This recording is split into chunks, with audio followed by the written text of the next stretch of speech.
Nessa aula, eu quero compartilhar contigo uma coisa que é super legal que a gente tem que sempre fazer, que é o quê? É o nosso auto-feedback, nossa autoanálise, principalmente quando a gente faz nossa one-shot. Então, para finalizar aqui esse módulo, eu quero trazer para você uma one-shot que eu mestrei recentemente, agora no terceiro RPG Weekend da Nocturpe, né, de 2021.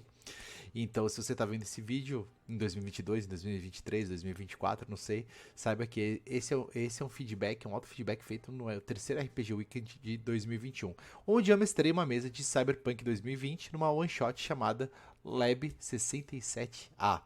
E aqui participaram três pessoas que estão aqui dentro da Academia de Mestres neste exato momento, que foi o Matheus, representando aí a Teresa Clown, jogando, né, como interpretando a Teresa Clown, que é uma rocker, a Paloma, como a Vanessa Chang, que é uma netrunner, que dentro do meu universo de Cyberpunk é um hacker. O Pedro como Ptolomeu Stitch, também como médico, tecnomédico, para poder entender algumas coisas ali. E o Snow, aí como o Snowflakes, que aí era um, como se diz, um solo, um soldado. Então, a gente sempre fala que a gente tem que ter o hábito de analisar tudo aquilo que a gente faz, independente de qualquer coisa. Então, se a gente está construindo a nossa carreira aí como mestre, a gente está construindo a nossa diversão como mestre de RPG, é importante que a gente faça a nossa autoanálise. Então, eu sempre vou recomendar para você. Terminou uma sessão, terminou uma mesa, terminou uma campanha, terminou uma one shot, faça a sua análise de auto-feedback. Tem aula de como dar feedback aqui dentro da nossa academia de mestres. Então, vai lá e assiste como fazer. Porém, eu vou trazer para você aqui como eu faço o meu auto-feedback. Então, vocês percebem, estou colocando um bloco de notas normal aqui do nosso computador, onde eu vou deixar anotado. Geralmente eu deixo no bloco de notas, geralmente eu deixo ou no meu Notion ou no Evernote, tá? Eu geralmente guardo tudo no Notion, que é uma ferramenta que eu posso deixar para vocês aqui no link, onde eu guardo tudo, todas as minhas informações de todas as mesas, onde estão todos os meus personagens, tá tudo ali, tudo organizadinho, arrumadinho. Então eu sempre sei o que eu posso fazer. Porém, eu vou deixar aqui no bloco de notas para ficar mais fácil de vocês verem, editarem e aí a gente poder avançar nos passos dessa aula, tudo bem? Então tá. Então o cenário, só para você entender que a gente estava jogando, então é um cenário de Cyberpunk, certo? Eu vou contar para vocês depois onde começou, porque começou, né? Vou fazer um review, né, geral dos riscos que eu assumi dentro dessa campanha que poderia ter dado ruim, graças a Deus não deu, mas poderia ter dado ruim. E a gente vai continuar aí nossa análise. Aí eu quero compartilhar contigo o que eu acho, né? Eu sempre falo, né? Três pontos positivos e um ponto de melhoria após todas as nossas one shots. Então, os pontos positivos. O primeiro deles é entrega das fichas prontas. Que aí deu ainda uma super sorte que os próprios jogadores gostaram muito dos personagens que eles pegaram. Gostaram muito da classe que eles pegaram, né, da profissão que eles pegaram, e gostaram do personagem em si, da construção do personagem em si, e eles tiveram que fazer uma coisa muito legal. E eu também aproveitei para equilibrar os quatro personagens para que todos eles, dentro da campanha, tivessem uma ação importante. Né, cada um tivesse uma representatividade importante dentro da campanha. Então, para todo mundo ter o seu holofote dentro dessa aventura que a gente ia mestrar, né? Então, o primeiro passo foi a entrega das fichas prontas. O segundo passo que eu posso falar que foi muito positivo foi a construção em si do ambiente. E do que é? É o mapa, os tokens e tudo mais, para gerar essa ambientação para os jogadores. Então eu escolhi músicas, a gente teve todos esses passos que para mim foi um avanço muito grande, porque eu geralmente eu vou muito no flow da história e eu não coloco o que a gente chama desses adereços, né? Esses props, né? Que a gente fala, né? Esses adereços. E dessa vez eu coloquei bonitinho. Então eu coloquei um cenário, criei os tokens, né? Aqui dá pra você vai ver depois aqui os tokens também que eu criei. Então isso foi muito positivo. E um outro ponto positivo muito importante foi a conexão entre os jogadores, né? Então todos se entenderam muito bem desde o começo, né? Desde o comecinho da mesa, porque eles já chegaram já jogando, né? A gente teve aí 5, 10 minutos para conversar um pouquinho antes e explicar. Porém, a conexão entre os jogadores foi muito legal. Outra coisa que foi interessante também dentro desse processo, que ninguém tinha jogado Cyberpunk 2020 ainda, então eu pude explicar isso passo a passo para cada um deles, as fichas, entender cada um quem eles são, né, quem eles eram, cada um deles, né, para eles poderem avançar e se divertirem. Porém, aqui tem um ponto de aprimoramento também, né? Não é tudo feito só de flores. Eu tenho um ponto de aprimoramento que eu escolho para minhas próximas sessões, para as minhas próximas one-shots. Por mais que todo mundo tenha se divertido e tenha ficado legal, o movimento final da one-shot não foi como eu queria. Né? A finalização da one-shot não foi como que eu queria. Então, o final não foi boom, igual eu estava imaginando, né? Então teriam mais alguns elementos lá, mas por questão de tempo, acabei tendo que mudar algumas estratégias internas para a gente manter sempre o cronograma do tempo. Eu tive que fazer algumas mudanças de estratégias e talvez dê para mostrar aqui ou não, vamos ver. Que teria combates, outras coisas a mais. Mas o que foi o ponto de aprimoramento? Eu acho que melhorar as possibilidades de finalização. De final. Eu acho que eu poderia ter criado alguns finais a mais que seriam possíveis. Então, essa é uma autoanálise que eu faço. Então, eu chego, anoto quem são os jogadores, anoto qual foi o one shot, anoto tudo. E aí eu vejo o que eu poderia melhorar nesse processo. Então, isso finaliza aqui nosso auto-feedback. E agora eu vou analisar contigo quais foram os riscos que eu assumi dentro dessa one shot. Né? Foram riscos muito interessantes e eu vou contando para vocês passo a passo. Fechou? Salvei aqui, fechei e agora a gente pode se concentrar aqui no Roll20, onde eu vou poder passar para você passo a passo do que aconteceu. Então, essa entrada foi a entrada do nosso one shot. Então, os nossos jogadores, eles receberam suas fichas, receberam suas informações. Então, a gente tem a Teresa Clown, a gente tem o Snowflakes, o Ptolomeu Stitch e a Vanessa Chang aqui, cada um representado pelos seus jogadores. E eu joguei a primeira descrição inicial que eles estavam numa boate. E aí é o meu primeiro grande erro dessa one shot. Né? O que a gente ensina para você numa one shot? Começa num lugar fechado para que eles possam se conhecer e não tenham fugas. Eu dei muita sorte nessa one shot. Por quê? Porque eles estavam numa boate, estava todo mundo ali curtindo e tudo mais. Eu já disse para eles que eles se conheciam e que eles estavam lá para comemorar alguma coisa. E pedi para que eles perguntassem, para eles se falassem entre si o que eles estavam comemorando. Cada um decidiu aí então comemorar uma coisa distinta, mas eles eram 4 conhecidos que eles estavam comemorando alguma coisa juntos. Então, eu trouxe um elemento que eu poderia ter me dado muito mal. E eu já pensei em todas as saídas e eu vou falar o que são. Que é, uma mulher oferece 4 bebidas para eles. E essa mulher, quando ela oferece as 4 bebidas para eles, eles têm a opção de não tomar a bebida. E foi o que quase aconteceu. Se eu não me engano, acho que foi o Snowflakes. Ele falou, cara, eu não vou beber. Não sei de quem tá vindo essa bebida, né? A Teresa bebeu, o Ptolomeu bebeu, a Vanessa olhou para todo mundo bebeu e o Snow falou, ei, não vou beber. E aí, olha só o risco. Eu poderia chegar, talvez se ele não bebesse, com alguém injetando uma agulha no pescoço dele. Só que ele é um solo. O nível de percepção dele é muito alto. Ele iria perceber outra pessoa chegando. E aí eu fico pensando como que eu iria fazer ele desmaiar. Porque eu preciso seguir as regras. E aí eu falei, putz, eu talvez poderia já ter começado no próximo passo.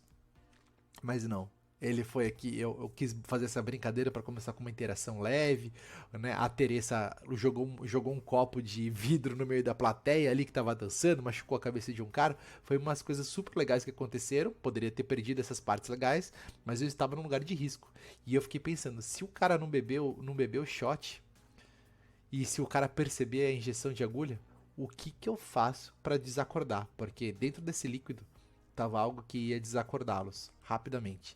Então, os 4 bebem, ainda bem que o Snow bebeu, os 4 bebem esse shot e aí sim a nossa campanha vai realmente começar. Então, aqui um super cuidado na hora que você for pensar na tua campanha, na tua one shot é, beleza, quais são as possibilidades de saída que a pessoa tem? Porque numa one shot é uma história. E ela tem começo, meio e fim. Não é uma campanha que a gente pode ir para vários lugares, abrir side quest e explorar coisas novas. Não, numa one shot é começo, meio e fim. Tem hora e para começar e hora para terminar. Bom, esse foi o primeiro risco que eu recomendo que você não faça, e eu não vou mais fazer isso para as minhas próximas campanhas, que é, caraca, existe a possibilidade da pessoa sair do ambiente que ela tá? Existe. Existe a possibilidade dela não ficar desacordada, por exemplo, nessa ideia? Existe. Então, toma cuidado com isso. Pode dar muito ruim. Eu tive sorte, deu bom. certo? Aí a gente vai pro segundo passo, que é eles acordarem num lugar. E aí sim, eles acordam num lugar fechado, sem janelas. A única coisa que eles têm são eles mesmos, o local, essa cadeira que eu descrevi para eles, com algumas ferramentas, um servidor ali também, então pô, tinha a oportunidade do hacker ver se tinha alguma coisa para se dava para conectar de alguma forma, mas os dados não foram muito bons com o hacker. O médico poderia analisar o local e descobrir o que estava acontecendo ali, foi o que aconteceu. O Ptolomeu analisou o local e percebeu que era um lugar de cyber melhorias, porém não somente de humanos, era talvez de alguma coisa extra. Né? Ele viu que as tecnologias ali que estavam sendo usadas não eram somente para coisas orgânicas, e sim para coisas metálicas também. Coloquei uma porta onde talvez o solo pudesse abrir e também um ar, uma saída de ar que o solo pudesse tentar escutar alguma coisa do outro lado, porque o solo tem uma percepção muito boa, principalmente em combate, mas ele já tem uma percepção muito boa. E também aqui a Teresa, ela ia ficar um pouco mais ou menos sem o que fazer, entre aspas, porque ela é uma rocker, mas ela tem a vantagem de poder conversar com todo mundo. Então o jogador que assumiu a Teresa, ele é bem comunicativo, né? Que foi o Matheus. Matheus, você tá vendo essa aula? Lembra? Você foi bem comunicativo e você conseguiu fazer todo mundo interagir e pensar em soluções ali dentro do começo e ajudou aí o solo a arrancar, a abrir a porta. Então, saindo daqui, eles vão para um quarto, que é, né? Então eles estão nesse laboratório e eles do nada estão dentro de um quarto. Também um quarto sem janela, sem nada, tem um sofá, tem a mesa, tem a cozinha, tem uma despensa e tudo mais. E aí, ou só para vocês entenderem, antes desse processo, essa sala, ela é o que eu chamo de sala de interação. É a sala onde as pessoas interagem e elas se adaptam às suas fichas, ao que o jogador pode ou não fazer. Eu começo a compreender o que os jogadores eles geralmente tendem a buscar, tendem a fazer, tendem a não fazer. Eu consigo começar a fazer uma leitura dos jogadores que estão presentes na minha mesa. Isso é muito importante. Então, quando você for começar um one shot, coloca uns 10, 15 minutos de um momento onde você consegue entender como os jogadores interagem entre si e como eles analisam o ambiente, o que eles gostam de perceber ou não. Você vai ver bastante a maturidade dos jogadores dentro desse momento. E aí então, eu fiz uma coisa que me surpreendeu. Eu desenhei o mapa do local que eles estavam, né? Brincando aqui, ó, com a casa da mamãe. É como se a priori fosse uma criança que tivesse feito esse desenho.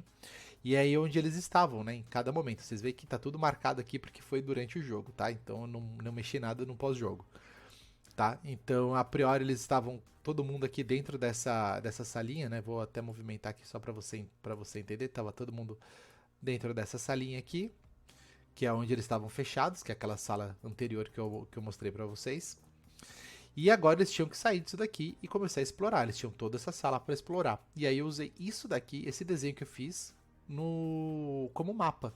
Porque eu falei, como que eu vou representar o quarto que eu quero, a sala que eu quero como mapa? Então eu usei isso daqui e cada um foi brincando. Cada lugar tinha coisas para eles explorarem.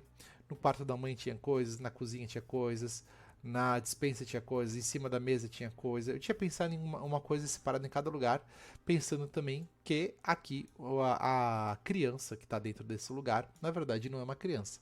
Ela é uma consciência que está dentro de um servidor dentro desse quarto aqui. Que parece que são duas camas, parece que é o quarto da Sofia, porém, depois eles descobrem que foi a mãe que fez esse desenho para mostrar para as câmeras, porque a visão da criança é através das câmeras, porque ela é uma consciência dentro de um servidor. Então esse quarto inteiro aqui é um servidor.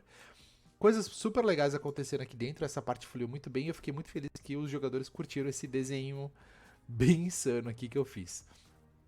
Porém, uma das coisas que mudou e o percurso total do jogo e foi bem interessante foi que, em vez das pessoas pegarem um pendrive que estava com essa mulher aqui, com essa outra médica, que não foi a que eles encontraram ali, não foi a que drogou eles lá na balada, foi com outra pessoa. O que foi interessante é que eles, em vez de pegarem o pendrive aqui, eles usaram um item que estava dentro, se eu não me engano, que estava com o Ptolomeu, que era um cabo de bioconexão. Inventei esse cabo de bioconexão e funcionou. E eles carregaram toda a mente da Sofia dentro da mente do Ptolomeu. E aí eu também tive uma sorte muito legal, que eu achei, aí eu deixei fluir super bem, que foi que o próprio jogador começou a confundir a mente dele com a da Sofia, porque eles subiram a consciência da Sofia no cérebro do Pedrinho, no cérebro do Ptolomeu. Foi muito interessante. E aí a gente teve o primeiro símbolo de combate. Então, uma coisa legal para você pensar na tua one shot, principalmente quando as pessoas não estão interagindo, não sabem, não conhecem o sistema. Aqui fica uma dica muito legal. Faça um combate super simples inicial, só para as pessoas entenderem como funciona a rolagem de dados. Em Cyberpunk, a rolagem é um pouco complicada, porque você tem a rolagem de dados para ver se acertou ou não, a rolagem de dano, a rolagem para ver onde foi o dano, o cálculo de dano de armadura, o cálculo de dano para ver se a pessoa desmaiou, se ela morreu, o que aconteceu. Então é interessante analisar todas essas influências logo no início. Então aqui eu coloquei dois caras bem fraquinhos para eles terem já essa movimentação e logo de cara já conseguiram os primeiros abates, mas ao mesmo tempo eles já experimentarem a rolagem de dados, que é a coisa mais importante, para eles entenderem que, às vezes, com um tiro, com um dano, com uma facada ou alguma coisa assim, já poderiam estar mortos. Então, eles tiraram boas iniciativas, identificaram os caras rápido e abateram o Solo e a Teresa, abateram rapidamente esses dois capangas aqui, certo? Então, é só para você entender quais são os movimentos legais. Então, de dica, até agora a gente tem, primeiro, um lugar fechado para todo mundo interagir, se entender, conversar. E a segunda põe um combate curto e rápido para que eles entendam o módulo de combate. Senão, pode dar ruim, né, quando a gente chegar num lugar mais aberto, que é o que vinha o próximo passo. Depois disso, eles descobrem que eles estão num bunker, eles sobem 3 andares de escadas, e aí eles estão aí dentro eles saem de dentro dessa, como se diz? Esqueci qual é o nome desse negócio aqui. Desse lugar aqui, vocês entenderam? Lembrei agora. Eles saem desse trailer, né? Que é onde sai. Então, na verdade, esse trailer tem um buraco para baixo escondido. E eles saem na frente desse motel aqui, onde eles encontram esses carros e vários capangas e tudo mais. Onde eles teriam algumas opções. Tentar sair furtivamente era possível. E pegar o carro que eles deixaram aqui. Então, eles saíram tudo daqui, né? Vamos voltar. Pra cá, pra cá, pra cá e pra cá. Então eles poderiam ou sair furtivamente, ou eles poderiam entrar em combate. Óbvio, estava distribuído de uma outra forma isso daqui.